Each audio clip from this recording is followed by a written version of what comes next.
اگر کل صبح دنیا کی سب سے اہم گزرگاہ بند ہو جائے تو کیا ہوگا؟ پیٹرول پمپ خشک ہو جائیں گے، بجلی اور گیس مہنگی ہو جائے گی اور دنیا کی جو معیشت ہے وہ ہل کر رہ جائے گی۔ یہ کوئی فلمی سین نہیں ہے، یہ جس گزرگاہ کی میں بات کر رہا ہوں اسے ابنائے ہرمز کہتے ہیں۔ ابنائے ہرمز ہے کیا بنیادی طور پر؟ آج ہم اس پر بات کریں گے اور اس سے کون کون سے ممالک کون سی سہولیات اس رستے سے حاصل کرتے ہیں۔ جو ڈیٹا میرے پاس موجود ہے، اگر میں اس ڈیٹا کے مطابق بات کروں، یہ ایک ابنائے ہرمز جو ہے یہ ایک تنگ سمندری راستہ ہے جو خلیج فارس ممالک کو آپس میں ملاتا ہے، اور یہاں سے بڑی تعداد میں جو ہے وہ، اگر میں بات کروں تیل اور گیس جو ہے وہ روزانہ کی بنیاد پر بڑی تعداد میں یہاں سے گزرتی ہے۔ کچھ فیکٹس اینڈ فگر جو میں نے موصول کیے ہیں اس کے مطابق یہاں سے بہت بڑی تعداد میں جو ہے وہ یہ چیزیں گزرتی ہے، اور اسے اگر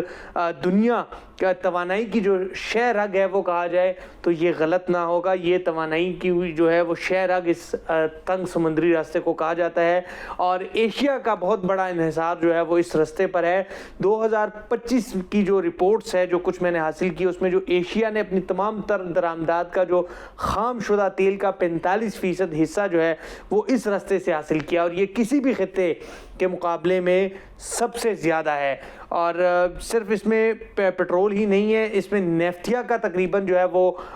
30% جو حصہ ہے، اور ڈیزل کا 9% حصہ، اور جیٹ فیول کا 5% حصہ ایشیا کا جو ہے وہ سب اسی راستے پر جو ہے وہ منحصر ہے۔ اس کے فیکٹس اینڈ فگر کی اگر میں بات کروں تو اگرچہ یہ راستہ بند ہوتا ہے تو سب سے بڑا جھٹکا جو ہے وہ ایشیا کو لگے گا، اور اس کے ساتھ ہی ساتھ یہ صرف ایشیا کے لیے یہ مسئلہ نہیں ہے،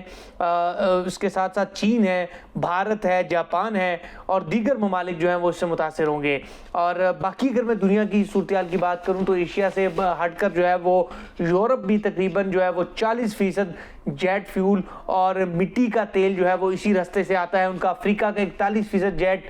فیول اور 23% ڈیزل جو ہے وہ اسی راستے سے جاتا ہے، یعنی جو افریقہ ہے وہ بھی اس معاملے پہ خطرے میں ہے۔ اور اگر میں عالمی سطح پر اس کی بات کروں، اگر ہم پوری دنیا کو دیکھیں، 31% خام تیل ہے، 16% پیٹرول ہے، اور 19% جیٹ فیول جو ہے وہ گزشتہ سال اوسطاً ابنائے ہرمز سے جو ہے وہ گزرا ہے۔ یہ صرف ایک راستہ نہیں ہے، ابنائے ہرمز میں بار بار کہہ رہا ہوں، یہ صرف ایک راستہ نہیں ہے، یہ عالمی معیشت کی لائف لائن ہے۔ اگر ابنائے ہرمز بند ہو جائے، تاریخ جو بتاتی ہے، ہسٹری کی اگر میں بات کروں تو اس راستے سے کا خلل جو ہے وہ ہمیشہ بڑے بحران کا جو ہے وہ سبب بنتا ہے، اور اگر یہ مکمل بند ہو جائے تو تیل کی قیمتیں آسمان کو چھو سکتی ہے، عالمی سطح پر مہنگائی بڑھے گی، اور ایئر لائن جو ہے وہ بھی اس سے متاثر ہوگی، اور کئی ممالک میں توانائی کی جو قلت ہے وہ پیدا ہو سکتی ہے۔ یہ توانائی کی فراہمی کا سب سے بڑا عالمی جھٹکا ہو سکتا ہے۔ دنیا اس خطرے سے بچنے کے لیے متبادل راستے تلاش کر رہی ہے، مگر ابھی تک جو متبادل راستے سامنے ہیں تو اس میں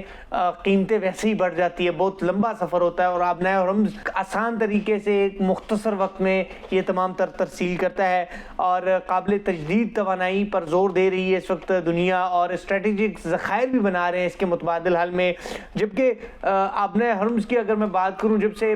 اسرائیل، امریکہ اور ایران کی جنگ چھڑی ہوئی ہے، ابنائے ہرمز جو ہے وہ راستے بند کر دیے گئے ہیں۔ اس سے ابھی تک جو ہے وہ پاکستان کو گزرنے دیا جا رہا ہے، پاکستان کا جھنڈا جس اس پہ بحری جہاز پر لگا ہوتا ہے تو اس کو گزرنے بھی دیا جا رہا ہے، اور گزر بھی ہیں۔ اس لیے پاکستان میں ابھی تک تیل کی قیمتیں اس سطح پر نہیں بڑھی جس سطح پر دیگر ممالک کو اس سے نقصان اٹھانا پڑ رہا ہے۔ پاکستان اور ایران کے مابین جو ہے وہ اس معاملے پر ابھی تک بات چیت بھی جاری ہے، اور آج بھی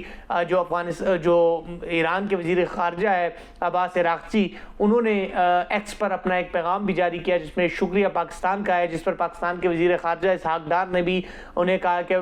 آپ کا بھی بہت شکریہ، کیونکہ پاکستان اور ایران دونوں اسلامی برادر ممالک ہیں، اور دونوں کا آپس میں تجارتی سطح پر بھی اور ویسے بھی ایک دوسرے کے ساتھ بھرپور تعاون کرتے ہیں۔ تو ابھی تک ابنائے ہرمز سے بہت سارے ممالک متاثر ہوئے ہیں، معیشت کو فرق پڑا ہے، اور اگر یہ مکمل طور پر بند ہو جاتی ہے تو یہ ایک بہت بڑا عالمی سطح پر معیشت کا جھٹکا ہوگا۔ اور یہ صرف ابنائے ہرمز جو ہے وہ صرف ایک راستہ نہیں ہے،